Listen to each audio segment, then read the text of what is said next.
은혜와 평화가 한 분 한 분 삶 위에 넘쳐나길 주님의 이름으로 축원합니다. 8월 첫 주가 되었고 보통 여름 휴가 많이 떠나고 떠날 수 있고 또 우리가 휴가와 쉼을 생각을 합니다. 오늘은 좀 그 말씀을 드려보도록 하겠습니다. 우리가 잘 아는 셰익스피어는 인생을 극장에 비유하기를 즐겼죠. 셰익스피어 희극 뜻대로 하세요 2막 7장에 나오는 유명한 대사, 이건 다 알고 있을 것입니다. 온 세상이 하나의 무대이지 모든 남자와 여자는 그저 배우에 지나지 않고 각자 무대에 등장했다가 퇴장해 버린다네. 여러 번 들어봤을 그런 대사죠. 이 달콤 쌉싸름한 작품에서 좀 씁쓸하긴 해도 견딜만한 것이 인생이라는 그런 인상을 좀 받을 수도 있습니다. 반면에 이 셰익스피어의 4대 비극 중 하나로 꼽히는 걸작 맥베스, 이 작품도 잘 알고 있을 것입니다. 맥베스의 5막 5장 중 주인공 맥베스의 독백은 우리를 인생극장에 비유한 이 인생극장의 비극성을 적나라하게 폭로합니다. 내일 또 내일 그리고 또 내일이 기록된 역사의 마지막 글자에 다다를 때까지 이렇게 살금살금 걸어서 날마다 조금씩 다가오고 있어. 우리의 모든 어제는 바보들한테 죽은 흙으로 돌아갈 길을 불밝혀 알려주지. 꺼져라 꺼져 단명한 촛불이여. 삶이란 단지 걸어다니는 그림자에 불과할 뿐. 무대에 서 있는 동안은 뻐기고 안달하지만 그 후에는 더 이상 소식조차 들을 수 없는 삼류 배우와 같은 거야. 소리와 격분만 가득하고 아무 의미도 없는 천치의 이야기, 그게 바로 인생이야. 참 맥베스 5막 5장에 나오는 얘기인데 이 셰익스피어의 작품들은 어쩌면 인생 극장 속 인간에 대한 연민으로 귀결되는 것이 아닌가, 그런 생각을 해볼 수가 있죠.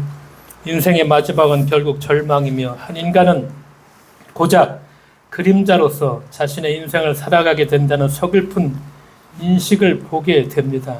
그러나 이 셰익스피어의 희극을 좀 읽어보면은 각기 다른 배역에 주어지는 허무와 어리석음 속에서도 환상이 아닌 진짜 희망을 찾으려는 배우들의 그 안간힘을 강렬하게 우리가 느끼게 되죠. 이것이 우리가 여전히 셰익스피어가 들려주는 이야기에 귀 기울일 수 있는 그런 이유가 될 수 있죠. 우리 역시 인생극장이라는 인생극장이 허무하게 끝나지 않으리라는 것을 믿으며 참된 의미를 갈구하기에 우리가 오늘 교회 공동체에 나와서 예배도 드리고 우리의 삶을 또 얘기할 것입니다. 바쁘게 달려가던 발걸음을 잠시 멈출 때 그 멈추어진 발걸음에서부터 우리 인생의 변화가 시작될 수 있죠. 딱 멈춰보고서 인간은 자신이 이렇게 헛됨 위에 서 있음을 볼 적에, 이렇게 헛됨 위에 우리가 서 있는 것을 우리가 알게 될 적에 삶의 곳곳 우리의 방식, 이것을 덮고 있는 허세를 벗겨버릴 수 있기 때문일 것입니다. 그러기에 인생의 무상함을 느끼는 것은 씁쓸한 일이지만 어떤 의미에서 좋은 약이 될 수가 있습니다. 우리에게 인생을 정면으로 대면하는 그런 기회를 우리에게 선사해 주기 때문이죠. 오늘 본문에 보니까 주님이 한적한 곳에 가서 따로 쉬어라, 따로 한적한 곳에 가서 좀 쉬라는 것이죠. 아마 우리 인생을 정면으로 바라볼 수 있는 그런 시간을 가질 수가 있을 것입니다. 이런 어떤 시간을 통해서 주님께서 친히 쉬라고 하시면서 또 바른 쉼이 어떤 것인지를 우리에게 좀 이 말씀이 가르쳐 주고 있는데, 이 시대를 살아가는 우리도 바쁘고 분주하지만 2000년 전에 주님의 일상도 별반 다르지 않았다는 것, 그래서 주님의 삶이 어떠했는지를 잘 보여주는 말씀 31절에 보니까 예수께서 사도들에게 이르시되 너희는 따로 한적한 곳에 가서 잠깐 쉬어라. 이는 오고 가는 사람들이 많아 음식 먹을 겨를조차 없음이나 밥 먹을 시간조차 없을 정도로 그 삶이 바빴다. 바쁜 일상이었다. 그런데 이렇게 중요한 일상이었지만, 바쁜 일상이었지만, 여기서 중요한 것, 주님이 말씀하시는 것은 한적한 곳을 찾아 쉼을 가졌다는 것. 그러니까 예수님은 그 바쁜 일상 속에서도 잠깐 혼자 한적한 곳을 찾아 쉼을 갖는 것. 그런데 이것이 어쩌다 한 번이 아니라 주님의 몸에 배어 있었던 삶의 습관이었다. 이렇게 볼 수가 있다는 것이죠. 왜냐? 쉼이 없는 삶은 오래 갈 수 없고 또 깊어질 수도 없었기 때문이죠. 우리가 쉼을 통해서 호흡을 고르고 자신을 성찰하며 지나온 길도 돌아보고 가야 할 길도 내다볼 적에 우리 앞으로의 길이 보이기 때문일 것입니다. 어떻게 쉴까? 주님은 따로 쉬라는 것이고, 그 다음에 외딴 곳, 한적한 곳에 가서 쉬라는 뜻이고, 잠깐 쉬라 이렇게 말씀합니다. 쉼에 대해서 먼저 따로 쉬라. 진짜 쉬는 것은 붙어 쉬는 것이 아니라 떨어져 쉬는 것이다. 이렇게 말씀하죠. 인간은 사회적 동물이라 어쩌면 혼자서는 못 사는 그런 존재이기도 하지만, 그래서 하나님이 우리에게 가정도 주셨고 또 사회를 이루게끔 했고 교회도 이렇게 주셨는데, 현대인이 아마 가장 힘들어하는 병이 외로움일 것입니다. 그래서 사람들은 엄청나게 많은 모임을 만들죠. 본질은 그것입니다. 외롭지 않기 위해서, 그러기 위해서 우리가 끊임없이 관계를 만들어 나가죠. 주님, 예수의 제자 공동체, 그 당시를 보면 요즘 말로 하면 이것도 하나님 나라 운동 본부라고 말할 수 있겠죠. 근데 이걸 보니까 엄청 바빴다는 거, 몰려드는 사람들 때문에 잠시 쉴 수도 없었다는 거, 어디를 가든 사람들이 몰려들었고, 그래서 밥 먹을 겨를조차 없었다는 거. 그래서 이렇게 분주한 삶을 살아가는 제자들을 향해서 따로 한적한 곳에 가서 잠깐 너희들 쉬어야 된다 이렇게 당부하시죠. 사람이 어울려 사는 것은 반드시 필요하죠. 만남, 사귄다는 것, 교제만큼, 이것만큼 중요한 것이 없을 것입니다. 그러나 때때로 우리는 또 혼자 있을 때도 있어야 되죠. 홀로 있다는 것, 그리고 같이 있다는 것, 따로 있다는 것도 같이 있다는 것, 이것이 조화가 잘 이루어져야 건강한 사람이 될 수 있고 또 성숙한 사람이 될 수 있을 것입니다. 제가 잘 아는 감리교회 그 광노순 목사, 교수이기도 한데, 이분이 글도 몇 권을 썼는데, 가끔 혼자 있어야 한다. 짧은 글입니다. 이런 글입니다. 가끔 혼자 있어야 한다. 바닥에 무릎을 꿇고 엎드린 채 시간을 보내라. 눈을 감고 귀를 막고 있어라. 생각이 힘있게 고이고 뜨거운 느낌이 부상하고 드문 말이 고요히 입술을 출발한다. 짧은 글입니다. 근데 참 생각할 것이 많죠. 세상을 바라보던 눈을 감고 세상의 소리를 듣던 그런 귀를 막으면은, 저번 주에 얘기했던 것처럼 어쩌면 엘리야처럼 어둠과 고요와 침묵 속에 들려오는 그 하나님의 세미한 음성을 들을 수 있을 것입니다. 우리가 성경을 읽어보면은 철저한 고독 속에 하나님을 만난 사람들의 이야기가 다 성경의 이야기입니다. 아브라함도 그렇고 요셉도 그렇고 모세도 그렇고 말할 것도 없죠. 그래서 가끔 혼자 있어야 한다는 것, 세상을 바라보던 눈을 감는다는 것, 세상의 소리를 듣던 귀를 한번 막아본다는 것.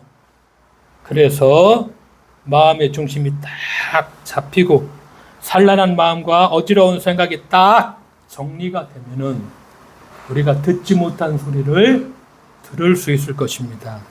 이런 체험 우리가 가끔씩 이제 해볼 그러한 시기가 되었다. 이런 생각을 합니다. 주님은 두 번째, 한적한 곳으로 가서, 외딴 곳으로 가서 쉬라는 것이죠. 현대인을 향한 정신과 의사가 이런 조언을 했던 글, 제가 한번 읽어보겠습니다. 혼자서 또는 파트너와 함께 하루 종일 자연 속에 묻혀있는 계획을 세우시오. 점심을 준비하여 필요한 것이 있으면 함께 싸들고 문명과 사람들에게서 벗어나 나가보시오. 조용하고 아름답고 외진 곳을 찾아보시오. 적당한 공간을 찾거든 땅바닥에 누워 움직이지 말고 가만히 있어 보시오. 눈을 감고 하늘을 바라보시오. 당신의 몸 안으로 흘러 들어오는 자연의 치유력을 받아들이시오. 자연의 소리에 귀를 기울이고 자연의 존재를 피부로 느껴보시오. 번잡한 생각과 숱한 고민과 온갖 계획들을 떨쳐버리고 피곤한 마음에 휴식을 주시오. 이 시간은 조용한 마음으로 자연이 주는 선물을 받는 시간입니다. 짧은 글인데 의미가 있구나. 왜 한적한 곳으로 가서 쉬라고 했는지 이유를 좀 알겠구나. 한자로 쉴 휴자 뭐죠? 사람인변의 나무 목자입니다. 이게 쉴 휴자죠. 사람이 나무에 기대어 서 있는 거. 그러니까 자연의 소리를 우리가 들어야 된다는 것이죠. 가끔 부르는 거 참 아름다워라 주님의 세계는 저 산에 부는 바람과 잔잔한 시냇물 그 소리 가운데 주의 음성이 들리니 주 하나님의 큰 뜻을 그 소리 가운데서 우리가 들을 수 있어야 된다는 거. 주 하나님의 큰 뜻을 나 알듯 하도다. 한적하고 외딴 곳에 가서 하루 이틀 이거 정말 꼭 필요한 시간이겠다 하는 생각이 들었습니다. 세 번째 쉼에 대한 주님의 검은 잠깐 쉬라. 이건 세 번역과 공동 번역에 보니까 잠깐이야 좀 쉬라. 더 적절한 번역인 것 같고 그러니까 적당하게 쉬라 이렇게 말씀하시죠. 칼발트가 말했듯이 자연은 또 하나의 성경책으로 하나님은 자연을 통해서도 말씀하시죠. 인생은 달려가기만 잘한다고 해서 되는 게 아니죠. 쉬어야 할 때 쉴 줄 아는 지혜가 우리에게 필요하죠. 그래서 주님은 수고하고 무거운 짐진 자들아 다 내게로 오라. 내가 너희를 어떻게 쉬게 하리라. 우리의 믿음이라는 것은 쉼과 안식 반드시 이걸 얘기합니다. 그래서 우리의 믿음은 쉼과 안식 있는 신앙의 삶이죠. 그래서 쉼과 휴식, 휴가 저는 세 가지 제언을 지금 할 것입니다. 이 세 가지 제안 중에서 나에게 맞는 휴가가 어떤 것인가 이 세 가지 중에서 한 가지를 꼭 한번 실천해 보시기를. 첫 번째 드리는 제안은 여행의 초대, 여행의 기쁨 이 책 제목인데 여행의 초대 프랑스 가곡입니다. 프랑스의 작곡가 앙리 디파르크가 샤를 보들레르의 유명한 낭만파 시인이죠. 샤를 보들레르의 유명한 시집 악의 꽃에 나오는 시에 곡을 붙인 가곡 여행의 초대는 여행의 향수를 일깨우는 그런 노래입니다. 연정과 동경, 우울함과 덧없음, 나른함의 정서를 확 일깨우고 여러 가지의 의미를 떠올리게 합니다. 이 가사 한번 들어보십시오. 내 아이야, 내 누이야, 거기 가서 같이 사는 그 즐거움을 이제 꿈꾸어라. 느긋이 사랑하고 사랑하다 죽고 지고 그리도 너를 닮은 그 나라에서 그 흐린 하늘에 젖은 태양은 내 정신을 흐리기에도 알맞게 눈물 너머로 빛나는 내 종잡을 수 없는 눈의 그 신비하고 신비한 매력을 지녔단다. 거기서는 모든 것이 질서와 아름다움, 사치와 고요, 그리고 쾌락일 뿐. 보들레르의 시, 참, 이 시에다 이 곡을 붙였는데, 이 디파르크의 여행의 초대는 불후의 명작으로 많은 사랑을 받고 있습니다. 디파르크는 이 관능적이면서도 정신을 고양시키는 보들레르의 이 시를 탁월하게 음악으로 옮겨냈습니다. 명시에 어울리는 명곡이고 시와 음악이 완벽하게 결합된 그런 걸작이라 말할 수 있죠. 그래서 여행지에서도 내 방에서도 열기가 잠시 식은 여름밤에 혼자 듣고 싶은 노래. 저도 참 음악을 모르는데 참 이것저것 열심히 준비하다가 여기까지 드디어 갔습니다. 디파르크까지. 이런 노래가 있었구나 들어보니까 보들레르의 시에 이 관능적인 시에 이렇게 아름다운 곡을 붙여가지고서 이런 노래를 만들었구나.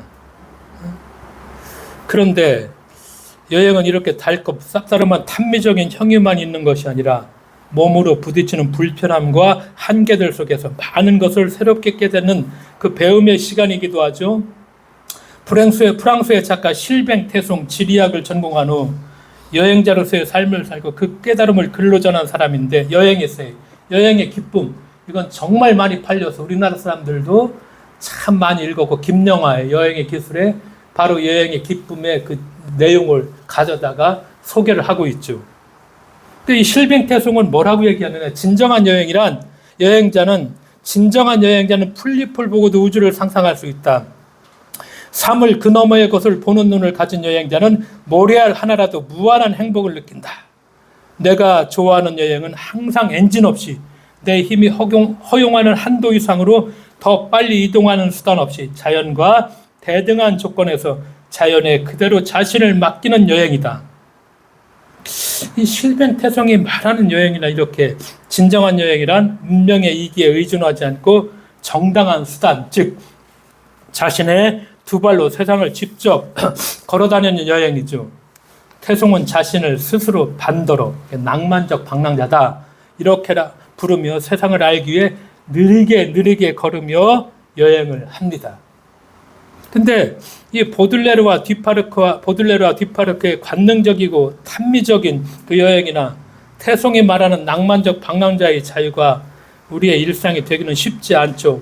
그렇지만 틀에서 벗어나는 자유의 기운을 삶 속에서 조금이라도 우리가 맛본다는 것, 불어넣는다는 것, 그런 의미에서 이 두 사람의 여행은 충분히 가치가 있다 이렇게 생각을 합니다.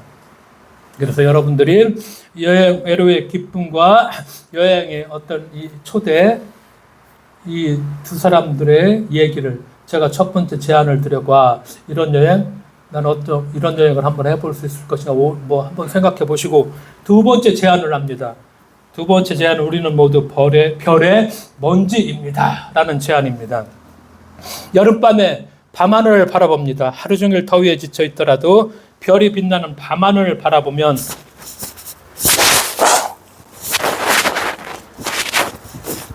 내가 코를 푸는 걸 이 사람이 싫어하는데 어쩔 수 없이 풀었습니다. 자, 여름밤에 밤하늘을 바라보죠. 하루 종일 더위에 지쳐 있더라도 별이 빛나는 밤하늘을 바라본 마음이 풍성해지고 다시 총기가 도는 듯하죠. 우리가 별을 바라보는 눈길은 제법 낭만적이지만 또 과학자들은 별을 통해서 우주와 지구 그리고 우리 자신의 기원과 미래를 연구합니다. 그래서 종종 우리가 과학자들은 별을 보며 자연스럽게 느끼는 종교심과 시적 정서를 빼앗아간다는 그런 원망을 과학자들이 듣기도 하는데, 그런데 이 과학의 교양서를 읽어보면은 냉철하고 합리적으로만 보이는 과학 탐구가 사실은 아주 깊은 설렘에서 피어오르는 열정이고 오히려 신비를 향한 새로운 경외심을 열어준다는 사실을 과학 교양서들은 우리에게 알려줍니다. 독일의 과학자이자 저술가인 슈테펜 클레인이 저명한 과학자들과 나눈 대담을 모은 책 우리는 모두 별이 남긴 먼지입니다. 그 책의 짧은 글, 우리는 다른 사람들과 똑같이 별가루로 만들어졌고 고통 속에 있을 때나 웃을 때나 환희에 차 있을 때나 존재할 수밖에 없는 존재로서 존재할 뿐입니다. 우리는 이 세상의 일부이기 때문이지요. 짧은 글입니다. 생각은 많이 하게 만들죠. 세상 만물의 별이 먼지라는 것은 과학적 진술이기도 하지만 어쩐 의미에서 더 깊은 의미에서는 시의 언어라고 그런 생각을 저는 합니다. 이런 시를 가끔 본 적이 있습니다. 우리는 별을 바라보며 경탄하고 또 감사합니다. 그래서 우리는 별의 먼지이자 신에게서 온, 그래서 신을 닮은 작품이라 이렇게 고백을 합니다. 기뻐가는 여름 안에서 이처럼 별을 바라보며 우리의 인생을 성찰하는 귀한 시간을 갖는다는 것 참 필요하죠. 휴가와 여가의 본래 뜻이 가장 고귀한 내면의 아름다움을 도야하는 시간을 가지는 데 있죠. 더 이상 막 닥달하는 태도가 아니라 자연의 이치와 인생의 근본 목적을 음미하며 때로는 멈추고 기다릴 줄 아는 삶의 태도가 필요합니다. 그러기에 호숫가와 자연 속에서 노동과 관주의 삶을 선택했던 헨리 데이비스 소로의 자서전 월든, 저도 집에 책이지만 세 줄이나 샀지만 누구나 한 번쯤은 읽어봤을 것입니다. 소로가 그렇게 얘기합니다. 내가 숲속으로 들어간 것은 인생을 의도적으로 살아보기 위해서였으며 인생의 본질적인 사실들만을 직면해 보려는 것이었으며 인생이 가르치는 바를 내가 배울 수 있는지 알아보고자 했던 것이며 그리하여 마침내 죽음을 맞이했을 때 내가 헛된 삶을 살았구나 하고 깨닫는 일이 없도록 하기 위해서였다. 나는 삶이 아닌 것을 살지 않으려고 했으니 삶은 그처럼 소중한 것이다. 우리가 그래서 편안하되 진지한 마음으로 하늘의 별들과 자연을 둘러보고 마음의 풍경을 바라보며 삶의 소중함을 깨닫게 하는 그런 깨달을 수 있는 이런 휴가를 또 한번 만들어 보는 것은 어떻겠는가. 이것이 두 번째 제안이었습니다. 마지막 세 번째 제안, 리스본행 야간 열차를 타라는 것입니다. 스위스 실진의 저명한 철학자, 근데 죄송하게도 제가 이 책을 다 못 읽었는데 참 대단한 책이더라고요. 이거 준비하면서 보니까 한 600페이지 되는데 참 매력적인 책입니다.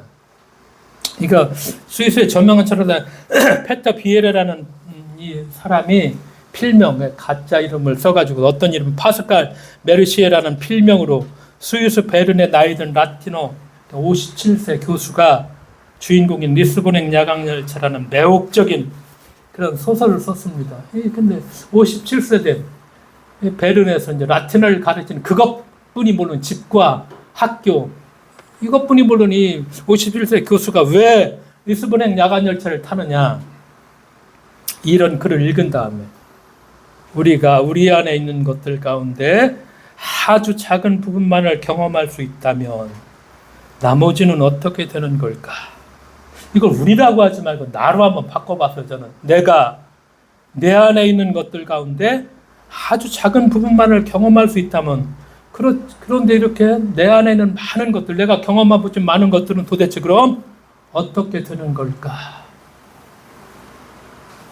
딱 이 글을 이제 포르투갈어로 되어 있는데 서점에 갔을 적에 이걸 이제 읽어주니까 이 그레고리오스라는 주인공이 이걸 딱 듣는 순간에 그냥 집에 와서 리스본행 야간열차를 타는 거예요. 우연히 읽고 이 글을 읽고서 시계처럼 철저했던 일상을 내버려둔 채 홀린 듯 주인공 그레고리오스는 리스본행 야간열차에 오릅니다. 이제까지 그레고리오스는 집과 학교, 라틴어라는 것, 이것밖에 몰랐죠. 자신이 정해놓은 틀에 온전히 갇혀 살았죠. 그러기에 리스본행 야간열차라는 이 제목이 주는 것은 또 다른 나를 찾아가는 여행이자 여정이구나. 내가 우리 안에, 여러분들도 한번 내가 내 안에 있는 것들 가운데 아주 작은 부분만을 경험하죠. 그러면 이것이 나라고 아주 고정지어버리죠. 그리고 좀 불편한 건 내 것이 아닌 거라고. 내가 경험한 내 안에 있는 것들 가운데 작은 것만 경험해서 이것이 나라고 완전히 맹신한다고 할까, 어떤 그냥 관습적으로 이것만이 전부라고. 그러면은 내 안에는 많은 것들, 내가 경험해보지 많은 것들은 그냥 어떻게 이거 다 죽으면 그냥 다 갖고 가야 되는 걸까? 새로운 나를 찾아간다는 것, 경험해보지 못한 나를 다시 내가 좀 찾아, 내 안에 있는 것들. 그레고리오스는 새로운 곳에서 새로운 안경을 맞춥니다.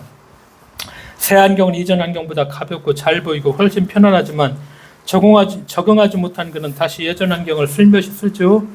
분명 더 나아지고 좋은 것을 알지만 이전 것에 대한 미련과 애착과 아쉬움이 뒤엉킨 감정을 쉽사리 정리하지 못하죠. 다시 원래대로 돌아갈 것인가, 새로움에 적응할지 고민도 하게 되죠. 근데 그레고리오스가 이렇게 말을 합니다. 오늘 오전부터 제 인생은 조금 다르게 살고 싶다는 생각이 들었습니다. 이제 더 이상 문드스, 자기 별명인데 인간 백과사전 같은 느낌, 이 직장에서 그래 너는 문드스야, 이런 별명을 들었는데 이제 더 이상 문드스 노릇을 하고 싶지 않습니다. 새로운 삶이 어떤 모습일지 저는 모릅니다만 미룰 생각은 조금도 없습니다. 저에게 주어진 시간은 흘러가 버릴 것이고 그러면 새로운 삶에서 남는 건 별로 없을 테니까요. 자신에 대한 탐구, 고정된 정체성에서 벗어나는 것, 그건 떠남에서 시작된다는 것이죠. 떠난다는 것이 어떤 지리적 이것만은 얘기하지 않을 것입니다. 우리가 저도 그렇지만 내 안에 있는 것들 가운데 아주 작은 부분만 경험하고 거기에 익숙해져서 거기에 길들여져서 이게 내 것이구나, 이게 내 삶이구나. 그러나 나머지 경험하지 못한 것들을 그럼 어떻게 될까? 그래서 나를 찾아가는 여정이 꼭 필요하구나. 그래서 내 인생이 나에게 좀 낯설어진 경험이 있는가? 이 낯설어진 경험을 이제 해야 될 때다. 특히 나이가 좀 들어가는 우리들은 그냥 자기를 고정적으로 딱 이것이 전부이구나 그 틀에서 벗어나 그냥 안주하려고 하지 말고 낯선 나를 자꾸 좀 찾아가려고 하는 내 속에 있는 거죠. 그것도 근데 내가 경험을 못 해본 거예요. 낯선 나를 좀 찾아가려고. 그래서 낯선 나를 내가 좀 경험해보는 이것이 나구나. 이것이 또 나였구나. 낯설다는 경험 우리도 한번 해봐야 되지 않을까. 저는 그래서 여러분 3가지 여행에 대한 제안을 좀 한번 했습니다. 보들레르의 곡을 붙인 뒷바르크의 여행에도 주되 탐미적이고 관능적인 여행 참 이것도 필요하고 실뱅태송의 여행의 기쁨 걷고 또 걸으면서 낭만적 방랑가가 돼서 자연과 우주 합일이 돼서 좀 같이 느껴보는 우리 모두는 별의 먼지다. 숲에서 별을 보면서 좀 나를 둘러보는 시간. 리스본행 야간 열차를 타고서 또 다른 나를 찾아 낯선 나와 대면하는 그런 시간. 어떨까? 3가지 제안 중에서 한번 더 다른 것도 있다면 보시고 남은 8월 첫 주가 됐는데 좋은 여행을 같이 한번 떠나볼 수 있는 그런 우리 모두가 되어야만 하겠습니다. 기도하겠습니다. 하나님 아버지 감사드립니다. 참 더운 날 짜증나고 덥고 힘들고 근데 우리를 좀 잘 또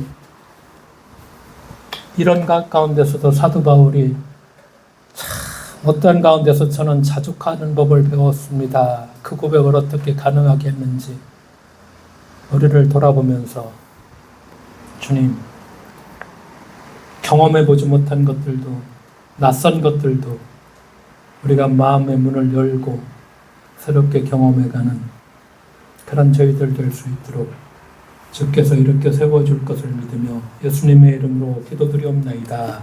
아멘.